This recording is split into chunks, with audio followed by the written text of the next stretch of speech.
नमस्कार, आपका स्वागत है धाकड़ न्यूज के इस एपिसोड में। और हम सड़क पर आए हैं कोरोना का हाल जानने के लिए। जैसा कि आप जानते हैं कि कोरोना ने कई जिंदगियां तबाह की है और बहुत ही माहौल खराब हो रहा है। जैसा कि देख सकते हैं, आपका मास्क कहाँ है? मास्क क्यों नहीं पहना? मास्क क्यों नहीं पहना? और मारो मदर चोदू।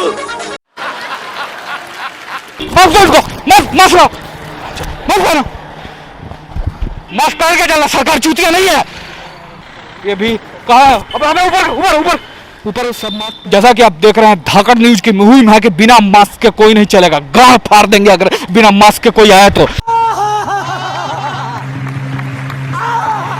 धाकड़ न्यूज सड़क पे आपकी ये यहाँ पे आइए। आपका मास्क कहाँ है? मास्क यहीं पे था। गाड़ में डाल लियो मास्क साला। ये लीजिए मास्क पहनिए। मास्क पहनो। पीछे देखो, पीछे। देखा आपने लापरवाही का नतीजा है।